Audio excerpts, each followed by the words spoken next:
Oke, selamat siang Bapak dan Ibu. Ini sesi kita siang ini khusus untuk membahas masalah konsultasi ya perkembangan anak.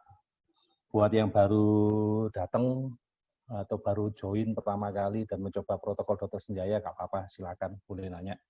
Kita akan bantu. Ya demikian juga orang-orang ya orang tua, sahabat-sahabat yang sudah sekian lama ya join sama kita, silakan tetap akan kita layani, kita bantu ya. Ya, kita mulai. Sudah ada pertanyaan. Ya, kita baca. Oke. Dari Yau Yau. Dok, saya mau tanya yang tentang aura negatif. Apakah sampai selesai Bikom nantinya masih bisa kebuka lagi? Ini mau ngomongin yang apa? Yang aura negatif yang kayak santet gitu ya, yang kayak energi-energi negatif gitu ya. Iya. Jadi ini nggak pernah diduga, ya kapan muncul, kapan hilang, ya kita coba selalu menghilangkan, iya dengan terapi, iya. Untuk balik lagi, ya depend on, ya kita nggak bisa ngatur, nggak boleh muncul lagi, ya nggak bisa, ya karena banyak hal yang mempengaruhi hal tersebut ya. Ya jadi kita enggak, ya, yang kita bisa upayakan yaitu menghilangkan, iya. Tapi balik lagi, kita nggak bisa ngatur, kan itu yang macam-macam, ya bisa balik lagi kapanpun bisa, ya. Jawabannya seperti itu. Ya. Bisa kebuka lagi, ya bisa. Ya. Tapi kalau kita mau ngomong lebih detail, tergantung masalahnya ya. Kalau itu tetap seperti artikel yang pernah kita bagikan dulu ya. Kalau itu masalah heavy metal, kalau heavy metalnya sudah kita hilangkan ya hilang ya. Dulu katanya ibu saya itu indigo ya karena bisa melihat sesuatu yang lain. Dulu katanya masih anak-anak. Sekarang sih nggak bisa lagi ya. Kenapa? Ya ternyata kalau tahu ceritanya yang sudah dibaca ya di artikel itu, ya otak saya sudah tumbuh ya, celahnya sudah nggak ada lagi, sehingga dia nggak kepantul sama si logam berat. Ya, jadi ya akhirnya ya nggak bisa salah jalan lagi, jadi nggak bisa lihat lagi. Itu teorinya. Itu ada di Telegram ya artikel itu ya, itu yang membagikan Mr. GB. Ya. Ya, jadi nggak ada sesuatu yang mustahil selama bisa dijelaskan dengan ilmu pengetahuan. Ya. Nah kalau yang tadi dok kayak santet ya kebetulan kedeteksi, ya, kemudian bisa kita hilangkan, bisa balik lagi ya kayak kita batuk pilek lah. Ya sekali-kali kita ya bisa batuk pilek lagi, ya sama aja, ya bisa. Ini yoyo lagi itu disbiosis itu apa bisa hilang selama ya dok ya? Disbiosis itu nggak bisa hilang selamanya, wong kita tetap hidup kok. Selama kita konsumsi antibiotik, ya pasti kuman baiknya ikut terganggu, ikut mati. Kalau kita nggak perbaiki kuman baiknya, ya disbiosis muncul lagi. Ya itu perlu keseimbangan ya, bisa hilang timbul. Ya, wong kita masih hidup, ya kita tetap kontak dengan bakteri, kontak dengan ini ya masih lah. Ya. Karena dari awal Bikom kan patogen disbiosis itu yang selalu ada, tapi patogen sudah merdeka. Iyalah, disbiosis ya memang selalu ada.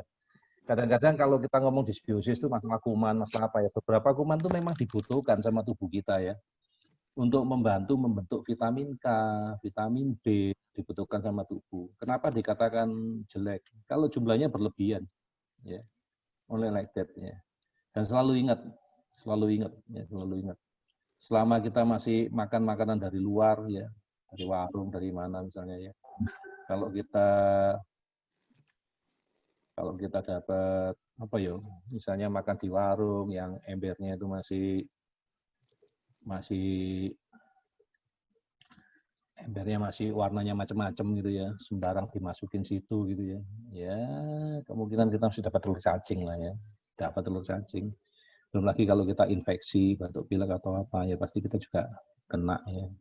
Ada virus-virus tertentu ya, misalnya kayak bangsa virus herpes, itu kalau kita ada infeksi, kadang dikatakan kita nggak bisa sembuh total ya.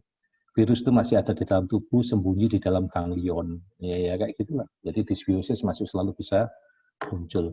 Ya. Oke, terima kasih. Suara dan kami jelas. Oke, terima kasih. Ini sudah sampai batas bawah, nggak ada pertanyaan lagi.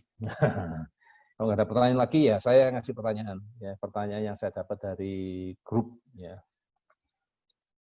Sebentar, ini ada orang yang mau gabung. Saya masukkan dulu. Ya, jadi gini pertanyaannya. Nomor 1, dokter, boleh nggak kami minta sesi khusus? Ya, jadi per area nih.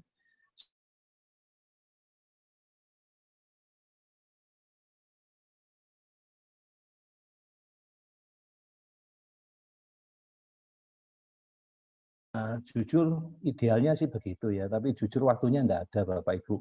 Ya kalau saya ingin nolong banyak orang ya, apalagi sekarang ya WhatsApp group ya, apa bukan WhatsApp group lagi, Facebook group ya. Jumlah orangnya itu jadi lebih banyak ya. Sehingga waktunya makin tidak ada. Kan kalau setiap Sabtu kita harus mengadakan acara terapi loh, yang ada terapi klinik itu ada 9. Saya ngomong tentang WhatsApp grup komunitas, saat ini saya ada di 25 komunitas. Ya, kalau masing-masing satu aja minggunya habis ya cuma untuk bahas itu ya. Apalagi kalau ternyata yang datang pesertanya enggak banyak ya.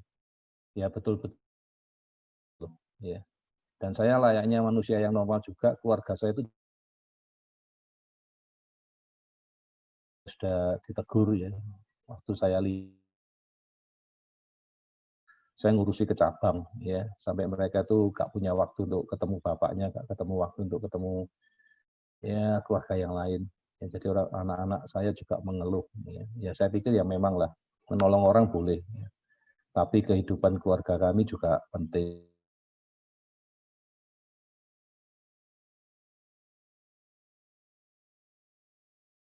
Konsultasi kok sama saya ya, lewat WhatsApp.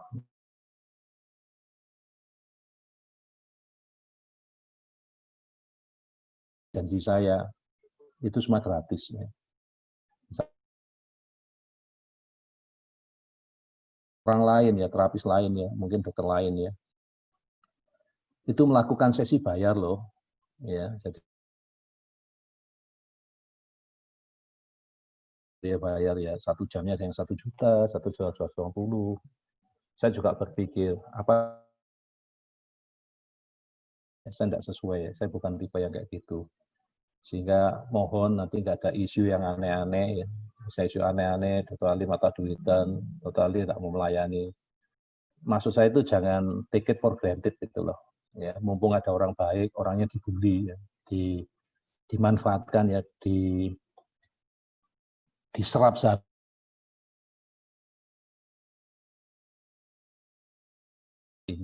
singkat ya, karena yang dilayani se-Indonesia Raya ya.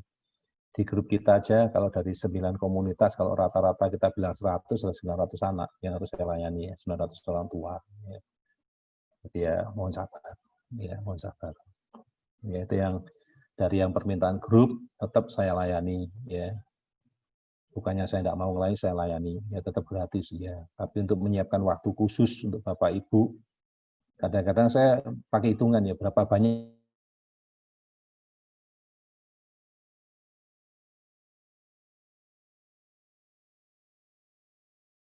ini, coba yang orang kita hitung ada berapa. Ya, jadi serius enggak?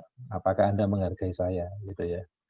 Apa ya kalau mau itu tadi ya, Dokter Ali mau dibayar aja, ya mau bayar berapa? Kalau menghargai saya mau bayar saya berapa gitu loh. Ya, itu yang saya jawab dulu pertama. Oke. Ini dari Glenn AR itu Araya Surabaya. Anda sering alergi makanan sehari-hari. Apakah dari bahan daging sapi atau bumbu waktu masak kecap? Terima kasih. Nggak tahu. Ya, saya kan jauh. Jadi ini nanti tugasnya Bapak Ibu. Jadi kalau di kami itu cuma tahu alergi atau nggak alergi.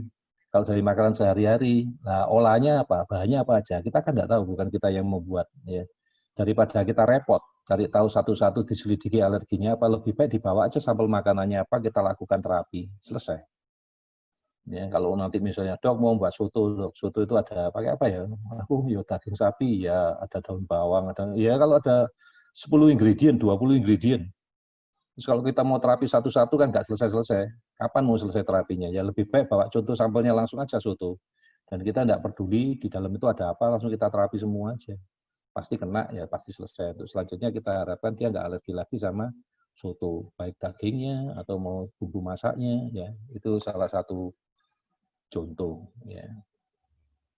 Ya keren ya. Tanyanya private jadi kalau baca orang lain, tapi tetap harus saya bacakan ya. Ini Yoyo sudah absen ya. Terima kasih ya Yoyo hari ini ngirim ya, mamanya Yoyo ya ngirim testimoni ya di Facebook group. Jadi saya sudah punya Facebook group, ya sekarang udah kurang lebih 1.900 orang lah ya yang join di sana ya, yang mau kita bantu juga untuk progres ya. Terima kasih sudah berbagi testimoni, sehingga nantinya dengan adanya Bapak Ibu yang berbagi testimoni, yang positif tentunya ya, kita makin banyak bisa membantu anak-anak lain ya untuk progres. Saya tetap mau melayani seperti ini ya, dalam artian kalau bisa tidak terlalu menjadi beban buat orang tua ya. Pemilihan suplemen juga murah, pemilihan suplemennya berkualitas ya. Bisa layan Bapak Ibu nggak usah mahal-mahal ya, even kalau bisa gratis ya gratis. Kadang-kadang saya nanya ya sama Bapak Ibu ya, kayak kemarin nanya ya, Dokter Ali itu dapat dari klinik berapa sih? Ya Bapak Ibu coba hitung deh ya. Kalau satu anak itu terapi di kita 250.000, itu enggak 100% punya saya loh. Ya. Tinggal Ibu kalikan aja ada berapa anak yang lagi terapi di klinik itu ya. Itu nanti kan dipotong sewa gedung, ya operasional gedung, gaji karyawan. Nah sisanya berapa? Ya. Enggak banyak Bapak Ibu. Ya jujur enggak banyak. Ya. Kalau seandainya nurutin kayak gitu lebih baik enggak buka kok Bapak Ibu ya. Enggak buka ya, tapi karena mau nolong ya. Bayangkan kalau Bapak Ibu yang harus pergi ke tempat saya ya terapi ya, mungkin someday ya, Bu Irma bisa cerita ya, kalau dia harus melakukan perjalanan dari Makassar ke Surabaya, Makassar ke Denpasar, ya, habis biaya berapa? Ya. Sekarang dibandingkan dengan kalau kita bisa buka di Makassar ya. Padahal ya biaya yang dilakukan di Makassar sama Surabaya, biaya terapinya sama. Ya. Itu ya. Ini Bu Mevi ya. Ini orang tua favorit saya ya, seneng saya sama Bu Mevi ini karena apa? Orangnya manut ya, seneng saya karena apa? Kadang-kadang untuk percaya, untuk belief itu gak perlu dipikir. Ya kayak kita percaya sama Tuhan gak perlu dipikir ya, pokoknya percaya aja, diimani aja. Ya, saya sampai kadang-kadang ngomong saya, Bu, Ibu itu tipenya tipe tukang debat ya. Kalau saya debat khusus sama Ibu malah gak progres-progres. Bisa nggak Ibu sementara ini percaya dulu sama saya? Ibu itu akhirnya percaya ya. Saya terima kasih sekali ya. Di Balkis Hotel atau Bali namanya, ketemu Ibu ini pertama kali ya. Lalu udah ketemu lagi, puji Tuhan Nicholas progres di nilai ATEK, tapi skala 1 masih belum ada perubahan dok. Ya nggak apa-apa. Ya. Nanti kita lakukan sesuatu, tapi skala 4-nya sudah bagus ya. Ini sudah oke. Memang kalau kita ngomong garis besar lah ya, terapi ya, kita nggak bahas peranak ya. Nah, nanti Bapak Ibu bisa ngambil kesimpulan sendiri, kalau pertanyaan saya bisa jawab ya. Jadi memang target kerjanya kami ya di protokol Dokter Senjaya itu skala 4 yang kita benerin dulu ya.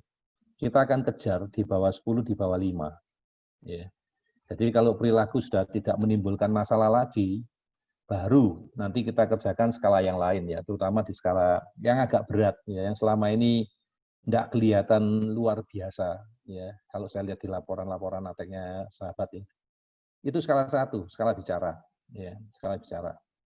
Itu ada 2 masalah, yaitu terapi biomedis, yaitu di bidang saya, dan terapi non biomedis. Ya, Bapak Ibu tuh banyak yang lupa ya. Saya akan mengerjakan PR saya. Ya, nomor 1 saya akan lihat ya kebutuhan suplementasinya untuk otak bagaimana. Ya, saya akan benahi, bahan bakunya saya perbaiki semua. Ya, kalau ngomong suplemen untuk otak, kita sebutin merek yang kita udah pakai ya. Jadi kita pakai Aksa, ya, Aksa Suplas kita pakai. Kemudian kita pakai Biostrat dan kita pakai vitamin D3 Proof D. Saat ini kita pakai Proof D. Ya. Itu kita perbaiki dulu, dosisnya kita tambah, kita mainkan sampai kita anggap nutrisinya tercukupi. Itu baru kita ngomong di otak. Ya. Nah yang kedua, yang mau kita perbaiki yang mana? Ada nggak gangguan yang terjadi di otak? Misalnya bagian dari organnya. Karena untuk bicara dia harus mendengar, harus bisa menirukan, mencontoh. Jadi saya lihat dulu semua fungsi-fungsi pendengarannya ya, dari tes Asira kan sudah kelihatan, tinggal kita lakukan terapi ya. Balik kalau Bapak Ibu nanti nonton ya, Bapak Ibu nonton ya video saya ya, konsultasi saya atau apapun, Bapak Ibu nonton, pasti saya akan ngomong gitu. Pertama dari telinga bagian luar saya lihat. Kemudian fungsi-fungsi organnya saya lihat, terutama temporalnya saya lihat ya, karena di temporal itu ada 2 area bicara ya, area Broca dan area Wernicke, saya periksa. Kemudian saya lihat lagi setelah area yang saya perkabelannya bagaimana ya, jaringan-jaringan sarafnya gimana. Ya, ini baru lihat secara anatomi dan fungsional. Kemudian melibatkan lagi yang namanya temporomandibular joint. Kemudian melibatkan lagi yang namanya tulang lidah. Ya, ini nggak sesuai dengan lagu ya. Kalau lidah itu sini bertulang ya, osioid namanya. Kemudian saya lihat lagi di fungsi dari pita suara. Terakhir saya lihat dari fungsi kapasitas paru-paru ya, karena suara keluar tuh kalau ada hembusan, ya ada angin ya, yang melewati tempat tertentu itu ada suara. Itu dari sisi biomedis.